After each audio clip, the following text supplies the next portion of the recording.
Olá, queridos, nós estamos aqui com mais um podcast para você, onde nós vamos falar sobre um tema da importância de consagrarmos os nossos filhos ao Senhor. Consagrar é quando você entrega o seu filho ao Senhor para um propósito. Você entende que o Senhor te recompensou, te dando este filho, e ele tem uma missão a ser realizada nessa terra. O seu filho não nasceu por acaso, e você não tem o poder de impedir esse plano de Deus para a sua família, para a sua vida. Os nossos filhos, eles são bênção, e nós precisamos ser como aquele argueiro que lança, eles são flecha nas nossas mãos. Então nós somos privilegiados. A palavra do Senhor diz que felizes aqueles que enchem a sua aljava dos seus filhos, porque entende que são recompensados nessa terra. E que o Senhor te dê sabedoria, que o Senhor te dê entendimento, discernimento, para que você possa guiar os seus filhos, que são bênção nas mãos do Senhor. Amém? E hoje nós estamos aqui recebendo a nossa irmã Ariadna. Ela tem um testemunho muito lindo sobre a sua filha Olivia, que quer dizer paz. Ei, Ariadna, estou muito feliz de te receber aqui. Eu vi que o Senhor te trouxe para essa mesa, que seu coração ardeu, né? Verdade. Para estar aqui conosco, compartilhando essa recompensa que você entendeu. Que a Olivia foi uma recompensa que o Senhor te deu. Presente. Foi um presente, né? Um presente. Que lindo, gente. Muito bom. E me conta um pouco da sua história, Ariadna. Sobre aonde você nasceu, sobre seus pais, como é que foi o seu relacionamento com a sua mãe. Conta um pouquinho até chegar na Olivia para nós. Fica à vontade, tá? Minha mãe separou do meu pai quando eu tinha 1 ano. A gente morava em São Paulo e veio morar aqui. Minha mãe teve 3 relacionamentos, 3 casamentos, e todos os 3 foram desfeitos. Então eu sempre cresci uma pessoa que achou que casamento não era para dar certo, que casamento, né, eu nem tinha ideia de casar. Não queria ter um casamento porque as experiências que eu vivi em casa foram de casamentos que não deram certo, que tinham muitos problemas, que sempre era sinal de tristeza. Nunca era uma coisa, uma bênção, uma alegria. Então, casamento para mim era um sinônimo de tristeza. Então, eu sempre cresci com isso na cabeça. Eu sempre falei isso com as pessoas: eu não vou casar, porque um casamento é uma instituição falida. Então, eu não vou casar. Então, eu fui crescendo e com essa ideia na cabeça. Nunca tive nem muitos namorados, porque eu não tinha mesmo essa intenção de ter uma família. E eu cresci na igreja por conta da minha avó, porque minha mãe nunca gostou que eu fosse para a igreja, mas eu conheci a igreja evangélica com a minha avó, e depois eu sozinha resolvi ir para a igreja. Foi onde que eu batizei. Eu sempre fui, o meu coração já estava voltado para o Senhor. Só que teve uma época que eu me afastei da igreja, dos caminhos, e nessa época eu conheci o Bruno. Nós dois estávamos praticamente afastados da igreja, e mesmo com muitos problemas, muitas dificuldades, o Senhor sempre colocava ele no meu caminho. A gente teve, né, muitos desencontros, muitas desavenças, mas ele colocava o Bruno no meu caminho. E então eu comecei a falar assim: não, tem alguma coisa, o Senhor tem nos colocado de frente um com o outro porque tem alguma coisa. E aí a gente conversando e tal, começou a ter um relacionamento, mas já tinha muitos anos que a gente se conhecia e já tinha esses desencontros, e resolveu namorar, e com pouco tempo a gente resolveu casar. E o Senhor despertou esse desejo no meu coração de casar. Você sentiu segurança no Bruno? Foi isso? Porque o divórcio, ele traz uma insegurança pra gente, quando a gente presencia um divórcio, uma família destruída. E quando você encontrou o Bruno, você viu nele uma segurança, um homem diferente. Eu falo que eu não sei o porquê que a gente casou. Se fosse olhar as circunstâncias, a gente não casaria. Sim. Né? Mas o Senhor colocou aquele desejo no nosso coração, e eu falei com ele: vamos casar? Ele falou: vamos. Então... Foi quanto tempo de namoro para casamento? mais ou menos uns 5 anos. Foi bastante tempo. Né, não de namoro, né? De conhecer e ter os relacionamentos que a gente tinha ido e volta. Sim. Para poder casar. Tem uns 4 anos. 4 anos. É. E aí a gente falou que ia casar, a gente não tinha nada. E eu falei assim, eu vou casar se eu tiver uma casa. Se eu tiver condição de ter uma casa, eu vou casar. Sempre você procurando segurança, você percebeu, Isso. né? E aí, a gente falou com nossos pais que ia casar, com menos de 3 meses já estava quase tudo pronto para um casamento, que a gente não tinha nada. E o Bruno trabalhava no supermercado, eu trabalhava já no escritório, a gente conseguiu olhar o apartamento para financiar. A gente financiou o apartamento no mesmo mês que a gente tinha marcado o casamento. Então eu financiei o apartamento já para casar. A gente conseguiu no mesmo mês. Sim. E aí depois disso, que a gente casou, o Senhor ainda não tinha despertado em mim o desejo de ser mãe. Porque para mim ainda tinha que ver, não, será que vai dar certo? Será que realmente é isso que o Senhor tem para mim? E aí, assim que a gente casou, no próximo mês o Bruno foi mandado embora do emprego. A gente pegou e falou, aí o Bruno sempre quis ter um filho, falava sempre de ter filho. Eu falei, não, a gente tem que esperar agora você arrumar um emprego, sempre, né, procurando a segurança. Sim. Para poder a gente ter filhos. E o Bruno demorou um pouco para conseguir esse emprego. Ele voltou a trabalhar num outro supermercado, mas não era uma coisa muito segura. Mas aí nesse ano, que foi o ano de 2019, no começo do ano o Senhor despertou em mim a vontade de ser mãe. O Bruno ainda não estava firmado no serviço. Você tinha quanto tempo de casada? 2 anos. 2 anos de casada. E você já tinha compartilhado sobre essa questão também. Você tinha resistência de casar, você não queria, não por causa dos traumas passados, né, das perdas. Isso. E também, você também não queria ter filho. Não. Por que você não queria ter filho? Explica. Por conta de insegurança, de achar que eu não daria conta de cuidar de uma criança. Por conta financeira, achar que uma criança eu não daria conta de sustentar. E eu acho que muito também a insegurança na questão do casamento. Se separar, como é que essa criança vai ficar? Porque você viveu isso, né? Isso. Você ficou na casa de avós? Não, fiquei na casa da minha avó com a minha mãe. Com a sua mãe? Minha mãe ficou na casa da minha avó até que ela casou de novo e a gente foi para outra casa. Você teve contato com seu pai? Você mantém contato com seu pai hoje? Não, meu pai é falecido também. Ele faleceu? Já tem muito tempo? Faleceu tem 2 anos. Mas você tinha contato com ele? Não. Você ficou só com a sua mãe mesmo? Só com a minha mãe. E ela foi uma guerreira para cuidar de você, para, né, te dar esse suporte. Sim. No meio aos traumas, ao sofrimento, às lágrimas, ao desafio, né, desse mundo. Sempre foi ela, para tudo. Ela casou de novo, a gente foi morar com a outra pessoa que ela casou, ela teve meu irmão, separou, aí ficou eu, ela, meu irmão. Aí ela casou depois de um tempo, quando a gente já estava mais velha, ela casou de novo e separou. Mas o tempo nosso de criança foi só eu, ela e meu irmão.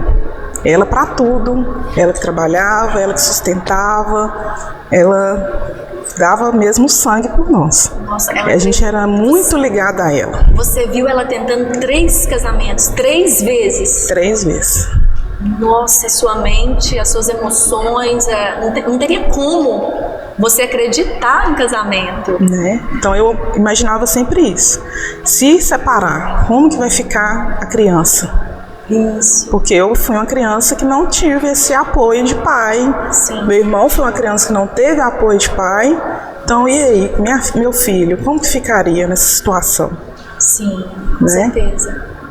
Então, em 2019, o Senhor me despertou essa vontade de ser mãe. Você estava na presença? Você estava congregando? Tinha voltado já para a presença. E quando você teve um encontro com o Senhor, algum momento assim que Ele te despertou, uma cura? Não, assim, eu só comecei a ter muita vontade de ver coisas de criança, de estar pesquisando coisas de criança. Eu me lembro que um dia eu estava olhando um carrinho de bebê na casa da minha avó, minha tia falou assim, mas você tá grávida? Eu falei, não, mas eu não consigo parar de olhar as coisas de bebê. Que lindo! Meu celular era cheio de coisas salvas de bebê e a maioria das coisas de menina. Gente. Eu tava olhando o carrinho, comentando com o Bruno, falei, não, esse carrinho aqui é legal, que não sei o quê, sem nem ter nem ideia de ter um filho. Então o Senhor foi despertando mesmo, assim, esse lado materno, as coisas de bebê, para me ver, não, você precisa ter um filho. Aliás, tem um versículo que diz assim, tudo que nós alcançamos e fazemos é o Senhor que faz por nós. Então, você não tinha, pela força do braço, essa condição de amar, de acreditar. Mas como que Deus colocou uma semente, essa paternidade, essa maternidade, você consegue sim, você vai dar conta. Isso. Que lindo! E foi gerando essa vontade, e mesmo com a insegurança, que eu falava assim, eu não vou parar de tomar remédio agora, porque o Bruno ainda não firmou no serviço, mas eu quero. Aí já comecei a querer, porque antes eu não queria. Então eu comecei a querer ser mãe. Sim. E aí quando foi acho que mês de abril, mais ou menos, a menina na igreja chegou perto de mim. Eu não tinha muito contato com ela, porque ela foi criada com o Bruno. Ela tinha mais contato com o Bruno. E ela chegou perto de mim e falou assim, quando que você vai me dar um sobrinho? Falei, olha, agora eu até queria, mas só que o Bruno não está trabalhando. O Bruno tinha acabado de sair de novo do outro supermercado. Falei, o Bruno não está trabalhando, então não tem como eu ter um filho agora, enquanto o Bruno não arrumar um emprego. Aí ela olhou, não falou muita coisa e beleza. Uns 2 dias depois ela pediu o Bruno o currículo dele. O Bruno mandou para ela falou assim, vem aqui na empresa para você fazer uma entrevista. O Bruno fez a entrevista e foi fichado, foi contratado na empresa que ela trabalhava. E como era uma empresa maior, uma empresa mais estável, falei, não, então o Senhor tá movendo. Sim. O Senhor já começou a mostrar pra gente que Ele tá movendo. Sim. Mas mesmo assim eu fiquei ainda com um pouco de resistência no meu coração. Falei, meu Deus, será que eu espero? Vamos esperar os 3 meses para poder começar. Só que ele fechou em abril.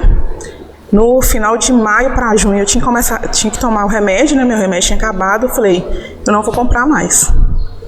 Eu não vou tomar mais o remédio. E agora eu vou querer mesmo engravidar.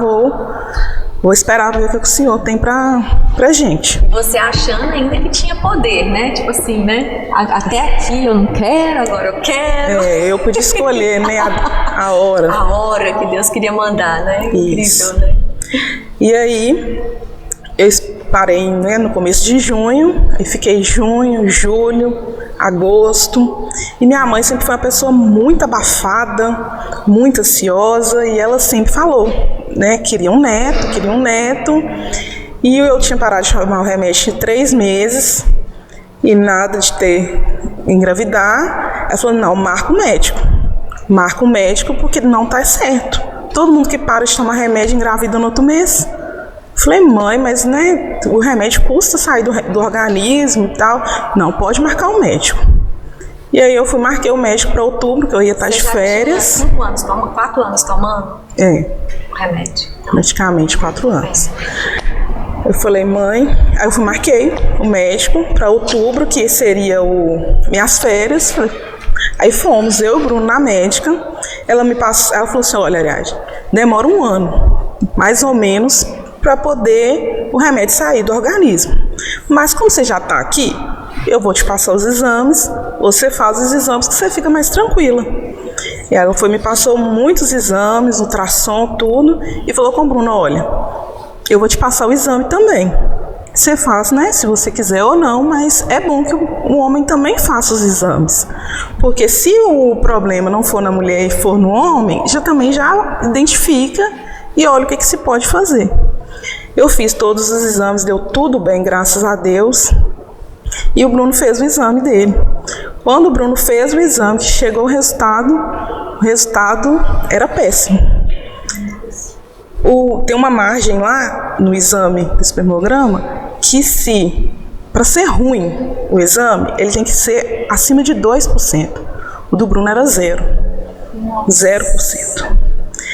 E Nesse dia que eu peguei o exame dele na mão, eu chorei muito. Falei, Senhor, o Senhor gerou no meu coração o desejo de ser mãe.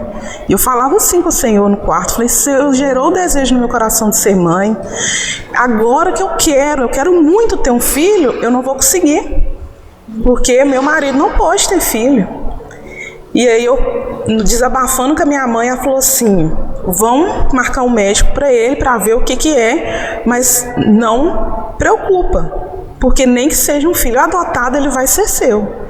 Eu falei, não, se for adotado eu não quero, eu quero um filho meu. Ela falou, fica calma, mas vai ter um jeito. E aí minha mãe mesmo marcou o médico pro Bruno, que ela era assim, fazia as coisas, era desse jeito. E o Bruno foi no médico, o médico falou com ele, repete o espermograma para poder ver. Se der o mesmo resultado, nós vamos ver qual o tratamento que vai ser adotado e pediu ele para fazer uns exames de sangue. Só que quando o Bruno foi ao médico, no começo de novembro, no dia 12 de novembro, minha mãe passou mal. Aí a gente teve que levar ela para o hospital. Chegou no hospital, ela teve que fazer uma cirurgia de emergência. E dessa cirurgia de emergência, minha mãe não acordou mais. Ela ficou 23 dias internada. Então a gente passou esse processo de 23 dias com ela na UTI, com todo esse sofrimento. Então o Bruno pegou o resultado do exame dele nesse meio tempo, no tempo que ela estava no UTI. Ele pegou o segundo resultado e dava o quê? A mesma coisa, um pouquinho melhor, porque conta de laboratório, eles falaram que o outro laboratório era melhor, mas o que estava 0 estava 1%. Ainda continuava ruim. Baixo. Então, a qualidade também do exame, para uma pessoa engravidar, não daria. E você tinha sentimento de morrer, de querer morrer, quando as situações difíceis vinham, as perdas, sua mãe internada, esterilidade? Você tinha algum sentimento, assim, não falava, mas sentia, pra que eu nasci? Você ficava questionando isso? Sentimento de morrer não, mas sentimento de impotência, porque eu sempre queria fazer as coisas, eu resolver. E não conseguia? Não conseguia, porque não tinha como eu resolver, mas eu queria resolver. A momento nenhum você questionou a Deus porque você nasceu? Não, isso não. Que bênção, graças a Deus. Né? E aí a gente recebeu esse resultado, o Bruno foi ao médico, o médico falou com ele, olha, você tem um problema com a sua testosterona, e aí você vai ter que tomar umas injeções para poder, depois que fizer esse tratamento, repetir o exame e a gente vê se melhorou, se não melhorou, se era isso mesmo o problema, porque não tem como eu identificar o problema aqui assim, não é de cara, a gente tem que fazer os tratamentos que precisam ser feitos. Mas aí o Bruno falou assim, olha, não vou tomar o remédio agora, porque, né, sua mãe está na situação que está, e a gente no meio daquela confusão, todo dia indo para o hospital. Então ele não tomou a injeção. E a gente continuou na luta com a minha mãe no hospital, e no começo de dezembro, minha mãe veio falecer. Aí ela faleceu dia 3 de dezembro. E quando a minha mãe faleceu, no velório dela, eu falei com a prima minha assim, pelo menos minha mãe teve seus filhos como neto. Porque eu não pude dar para ela um neto. Eu não consegui dar a ela um neto. Você falou com o seu irmão? Com a minha prima. Com sua prima? É. Eu não pude dar para minha mãe um neto. Porque minha prima já tinha 2 meninos. E minha mãe, como morava perto lá do meu tio, ela cuidou, né? Sempre interagia com os filhos da minha prima. Eu falei, pelo menos você deu ela a oportunidade de ter um neto. Seu irmão? Meu irmão ainda não era casado, né? E morava com ela. Então, esse momento também que ela ficou na UTI foi um momento de crescimento do meu irmão, porque era só os dois em casa. E como ela ficou na UTI, ele teve que crescer muito em 20 e poucos dias. Ele estava com quantos anos? Meu irmão, nossa, 20 e poucos, que ele estava preparando para casar. Ah, sim. Ele já estava preparando, o casamento dele estava marcado para o próximo ano. Olha. Ele adiantou o casamento? Não, por conta da pandemia, né? Ah, sim, tinha como. Por conta da pandemia, logo depois veio a pandemia, ele teve que atrasar o casamento deles. Mas ele já estava olhando as coisas para casar. E pensa, olha só, eu vejo o cuidado de Deus. Seu irmão, o Senhor já estava guiando o seu irmão para ter uma família e você já estava com a sua família. Isso. Imagina o pensamento que você tinha: quero ficar sozinha, não quero ter família. Aí você ia ficar sem seu pai, sem sua mãe. Que sentido teria você estar aqui nesse mundo sozinha, sem filho, sem marido, sem nada? Que propósito você teria de vida? Você já pensou nisso? Verdade. E Deus guiou e te deu uma família linda. Isso mesmo. Abençoada. E aí, quando minha mãe faleceu, no final de semana seguinte, o Bruno falou: eu vou então lá tomar injeção. E eu tava tomando um remédio para poder dormir, tarja preta. E aí eu falei com ele: olha, eu não quero mais tentar ter filho. Eu quero dar um tempo nesse desejo, né, no meu coração, porque agora, para mim, ter filho não tá fazendo sentido. Porque minha mãe era para mim um suporte, né? Minha mãe queria ficar com a criança quando eu tivesse ela, porque ela era aposentada, então ela já tinha tudo arrumado. Ela ia cuidar para mim trabalhar, para o Bruno trabalhar. Então, e agora? Eu não tinha minha mãe para poder me dar o suporte, para cuidar da criança. Falei: não, então agora nós vamos dar um tempo, né? Eu também não tenho condições de ter uma gestação agora. Falei com ele. Ele falou: não, tudo bem, então você volta a tomar o remédio. E pra gente voltar a tomar o remédio, tem que esperar a menstruação vir. Sim. Aí eu falei com ele: então esse mês, quando a minha menstruação vier, eu vou tomar o remédio. E fiquei vigiando. Só que deu o dia de vir e não veio. Eu falei: deve ser porque eu tô tomando remédio para poder dormir, para poder acalmar. E eu tenho Você estava precisando ficar tomando esse remédio de taxa preta, porque taxa preta. Você não tinha paz. Não. Gente, eu imagino com a sua mãe na UTI. Depois que ela faleceu ainda ficou pior. Eu não conseguia dormir, não conseguia comer, nada. Eu tinha que tomar o remédio para conseguir pelo menos trabalhar. Você não tinha paz? Não. Aquela aflição, angústia, depressão. Eu acho que se não tivesse descoberto, né, que eu estava grávida, eu tinha entrado em depressão. Porque eu estava muito assim, muito dilacerada. Estava muito dilacerada mesmo com a perda da minha mãe. Ela era mesmo um suporte na vida da gente. Sim. Pra tudo era ela. Nossa. Né? E aí, dia 20 não veio. Eu falei: desce o remédio. E conversando com uma amiga minha que já estava grávida, ela estava de 6 meses de gestação, falou assim: olha, faz um exame de gravidez, porque se você não estiver grávida, você já vai saber que é o remédio mesmo e já ter como falar com a sua médica. Eu falei: eu não vou fazer não, gente. O Bruno não tem condição de, né, não fez o tratamento ainda. E eu passei esse tempo todo sem engravidar, eu vou estar grávida agora? Não tem condição. E aí foi passando o tempo, o Bruno falando: não, vamos fazer o exame, porque, né, não veio, vamos tentar fazer o exame para ver. E eu relutando para não fazer o exame. Quando deu dia 30 de dezembro, o Bruno comprou o exame e falou: não, vamos fazer o exame, porque não pode ficar assim, né? Se realmente não for, você vai no médico pra gente ver o que é. E quando eu fiz o exame, deu positivo. Nossa. Um positivo como do outro, positivo mais positivo que podia ser. As duas linhas mais fortes que podia. Nossa. Eu falei: meu Deus, o que é que nós vamos arrumar agora? O que é que nós vamos fazer? O Bruno até falou assim: agora é cuidar, porque é um presente que o Senhor mandou, né? A gente não na hora ficou, né, bem emocionado. Eu repeti o exame de farmácia mais 2 vezes. Nossa. Porque eu não acreditava. Falei: Ariadna, com tantos traumas que você presenciou, que você vivenciou, marcou, né, a sua personalidade. Uma das características que eu vejo é de controlar. Você quer sempre manter o controle de tudo, por causa da insegurança, do medo de dar errado, de perda.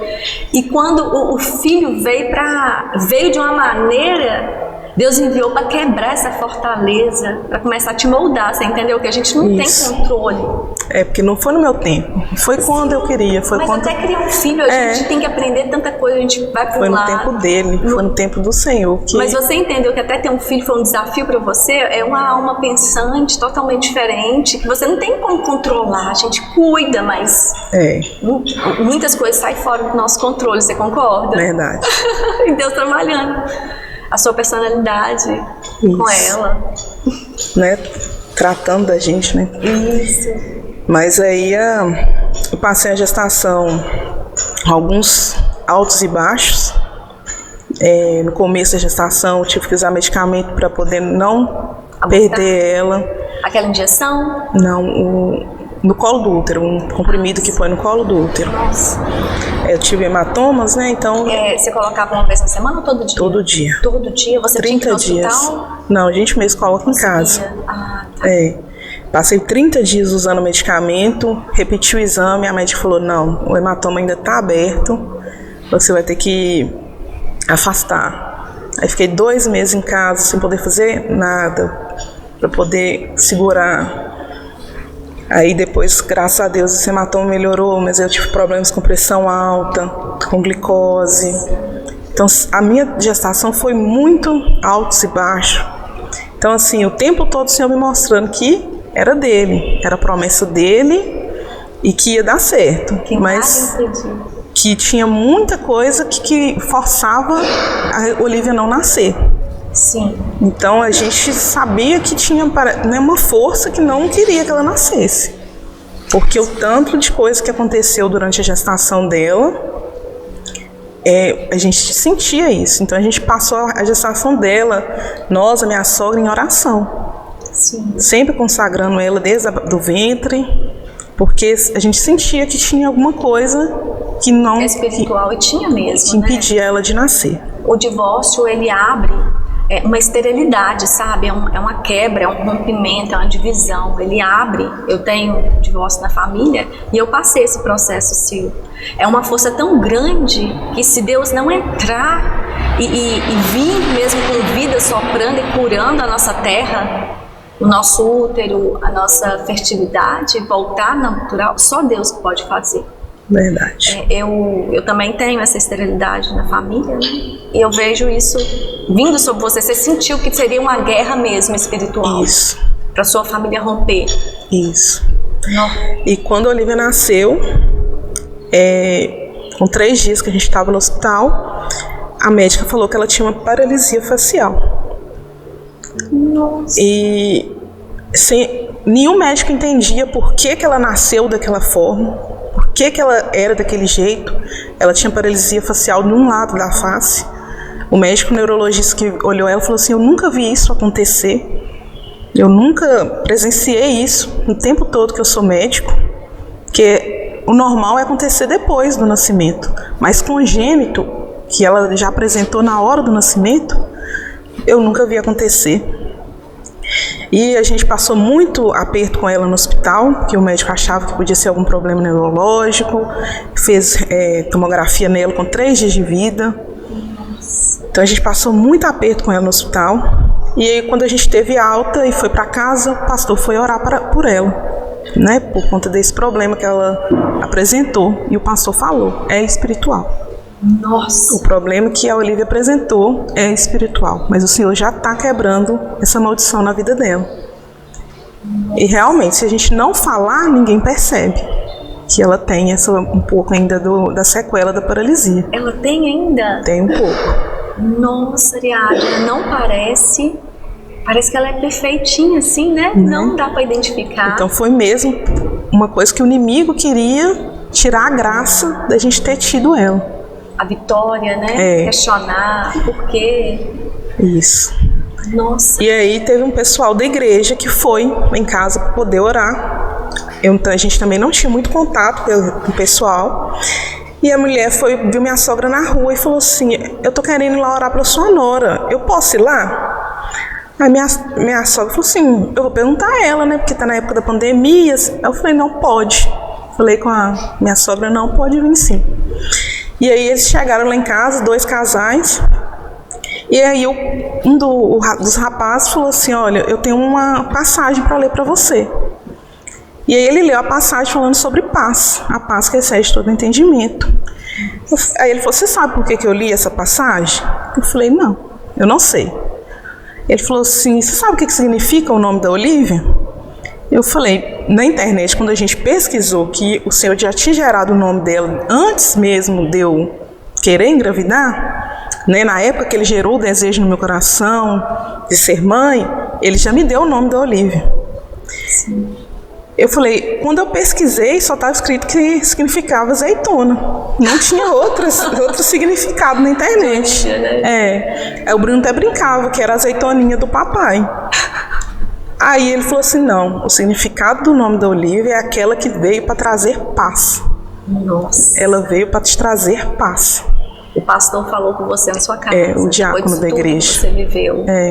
Então, que ele testificando que a Olívia era o nosso presente para que veio para trazer a paz da família. Porque você tinha falado que você estava abaixo de remédio controlado, que você não tinha paz, você não conseguia dormir naturalmente, você estava sentindo medo, ansiedade, preocupação. Isso. Então você estava dopada, né? Você não estava conseguindo desfrutar da vida. E o Senhor, Ele nos promete paz. E de acordo com isso, ele viu sua necessidade e mandou um filho trazendo paz. Que coisa linda, meu Deus. E na oração, um dos rapazes falou, né? Que o Senhor estava falando, que viu o meu choro, que viu o meu clamor, e isso ninguém sabia, né? Só eu e Bruno vivemos. E ele tinha trago a Olívia para a paz, para nos dar o consolo que a gente precisava. E você conseguiu alcançar essa paz com ela, então? Aí você parou a medicação? Parei. E quando antes de saber que eu estava grávida, eu já parei porque eu achei que estava me fazendo mal. Falei, vou parar porque pode estar me fazendo mal. Sim, já, na gravidez. Antes de saber que eu estava grávida, quando a minha menstruação não veio, eu falei, vou parar com a medicação porque pode estar me fazendo mal. Sim. E continuei naquele processo de tô grávida, não tô grávida, o que está acontecendo. A medicação não fazia mais falta. Nossa. E quando eu soube que realmente eu estava grávida, nunca mais eu pensei na medicação. Nossa, que bênção, gente. E você hoje enxerga a Olívia sabendo que você tem uma missão. Você entendeu que você tem um chamado, que você tem a sua família, um ministério, né? A gente sempre vê que ela é o propósito. Isso. Eu falo com o Bruno, a gente tem né, cuida de um propósito. Ela tem um propósito maior. E você abrindo seu coração aqui para nós, eu tenho certeza que pessoas que vão ouvir seu testemunho não imaginam. Porque quando eu olho o Bruno aqui tocando, e eu vejo uma pessoa muito dedicada, que cresceu na igreja, eu nunca imaginei que vocês tinham passado por tudo isso. Assim, achávamos que vocês eram uma família perfeita aos nossos olhos, com uma filha, um casal feliz, assim, né? Mas cheio de marcas, cheio de desafios. Porque nós somos um casal improvável, né? Porque eu sou de uma família de divórcio, ele, a mãe dele, o pai dele são separados. Então nós somos um casal improvável que tem um propósito de fazer a diferença. Uma reconstrução. Você tem que reconstruir a sua geração. Você entendeu? Isso. Eu sempre falo isso, que o meu propósito geracional. É quebrar a maldição da nossa família. Nossa. Tanto da minha quanto da dele. Então a nossa geração, eu vou quebrar a maldição para que minha filha não tenha que passar pelas coisas que a gente passou. Sim, com certeza vai ser diferente. E o que você faz assim no dia a dia para impedir o divórcio, esse mal entrar na sua casa? Muita oração. Muita oração, sempre orando e consagrando a nossa família. Porque eu já tenho tentado. O tempo todo? O tempo todo. Já teve vários episódios a gente falar assim, não dá mais. Já aconteceu várias coisas que a gente fala, não vai dar. E quando a gente pensa assim, não, vamos separar, o Senhor não permite. Eu falei com o Bruno, eu não consigo nem falar. Eu vou me separar. Eu não consigo falar com ele. Porque o Senhor não deixa. O Senhor sempre fala no meu coração. Vocês são a família que eu estou preparando. Vocês vão cumprir o propósito. você se posicionou em Deus, porque a gente ora, ouve e obedece. Isso. E se a gente seguir essas 3 etapas, orar, ter um relacionamento com Deus, ouvir, entender, seus olhos abriram para o seu passado, tudo que aconteceu, né? Tudo que você perdeu, por que está acontecendo isso, né? Devastou tudo, perdi tudo, parece que passou um tsunami na sua família. Verdade. E você falou, Senhor, não vai alcançar a minha casa, aqui está fechado. Aqui está fechado, você se posicionou, você ora, ouve e obedece à voz do Senhor. Tendo dificuldade, como todas nós, passando problemas, os problemas continuam, né? Continua. A luta continua. E você já começou a tentar ter outro filho ou parou por aí? Como é que foi? Então, agora a gente está num outro processo da espera de outro milagre. Porque o Senhor gerou no meu coração de novo a vontade de ter o segundo filho. E quando eu fui fazer os exames no começo do ano para poder parar de tomar o remédio e ter o segundo filho, eu estava com um problema no útero. Eu estava com a lesão no útero, pré-câncer. Agora no começo de janeiro. Sim. E os exames do Bruno normalizaram? O Bruno nunca mais repetiu o exame. Ele não repetiu. Deus é tremendo, né? Faz o impossível. Isso, ele não repetiu. E isso você aprendeu que você não tem poder, né, Ariadne? De controlar nada, que se Deus permitir, não é isso? E aí, como eu descobri a lesão, a gente teve que fazer uma cirurgia, tirar um pedaço do útero. E aí a médica falou, não pode agora. Você acabou de fazer a cirurgia? Fiz em abril.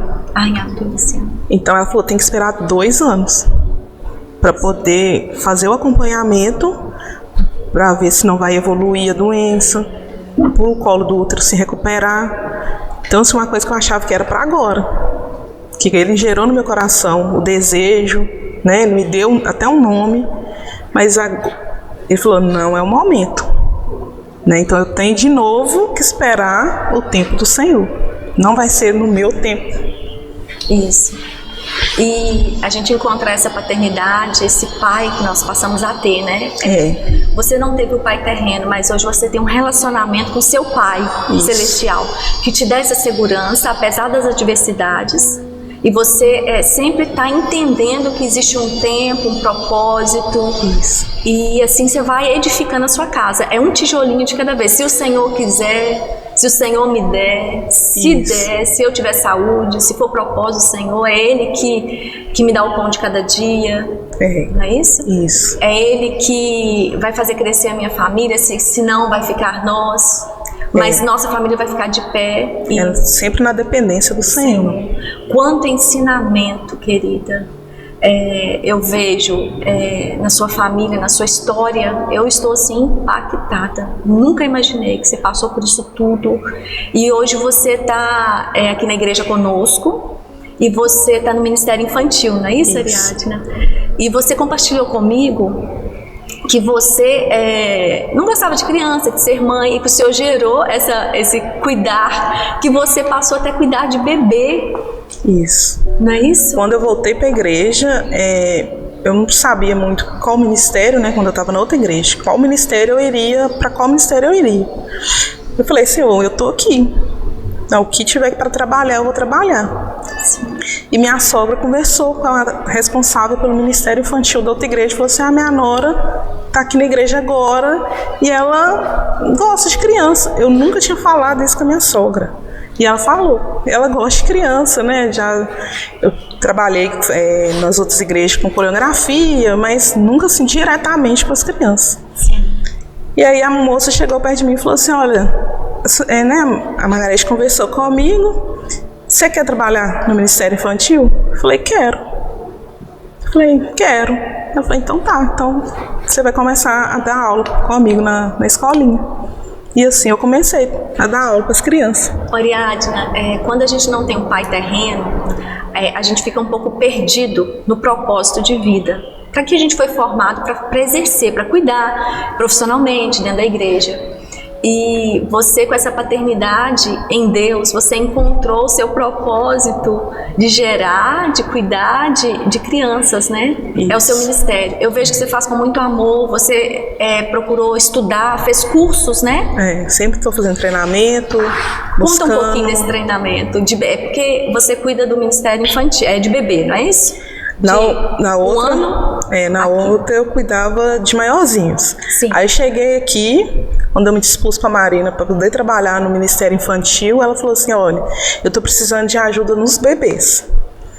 Nos bebês. E eu nunca tinha trabalhado com bebês, porque lá não tinha a turma dos bebês. Sim. E assim que eu me dispus aqui para ela trabalhar com os bebês, teve um treinamento de bebês numa outra igreja, e aí eu fiz o treinamento para trabalhar com os bebês. Muito lindo. E aí eu vejo assim um amor, um cuidado. Eu deixo o meu bebê lá e eu fico super segura, porque eu vejo que vocês não tá fazendo a cega. Vocês sabem como conduzir cada bebezinho, busca entender a necessidade deles. E o meu filho já tá pedindo para ir para a salinha. Antes ele não pedia, agora ele está apontando que ele quer ir. Então o seu trabalho, querida, o Senhor está recompensando o trabalho das suas mãos, está tendo fruto. E eu fico muito feliz, eu estou assim maravilhada do que Deus pode fazer. Cada testemunho que eu ouço, eu saio aqui edificada e acreditando nesse poder de Deus. Eu saio acreditando e confiando e esperando que Deus pode fazer infinitamente mais do que nós pedimos. Amém. E eu estou muito feliz de você ter aceitado, de você ter vindo aqui com maior alegria estar conosco na mesa com o amado. Aí eu quero que você receba essa lembrancinha. Obrigada. Com muito carinho, e que você possa voltar outras vezes, tá? Obrigada. Nós estamos sempre com o coração muito aberto. Fui muito edificada e eu creio que vidas serão muito edificadas para a glória de Deus. Amém. Nós estamos aqui finalizando mais esse testemunho no podcast Mesa com o Amado, aonde nós vimos a história da nossa irmã Ariadna, que ela compartilhou conosco o que o Senhor fez na família dela. E assim como o Senhor chamou Abraão, eu vi que o Senhor chamou essa família para se levantar com um propósito nessa terra, aonde os seus muros estavam totalmente destruídos, uma geração seria exterminada nessa terra. Mas o posicionamento de Abraão e também o posicionamento dessa família de entender o que o Senhor tinha para eles, fez o Senhor gerar vida, reconstituir. E você que está nos ouvindo, se você está passando por alguma dificuldade, você tem tentado constituir a sua família, ter filhos, eu quero dizer para você, se você orar, se você ouvir a voz do Senhor e se você obedecer, Ele pode sim te restituir, Ele pode posicionar novamente a sua família para fazer diferença nessa terra, querido. Então, compartilhe esse vídeo com quem você acha que precisa de ouvir. Esteja conosco conectado, seja bênção na mão do Senhor. Um grande abraço para vocês.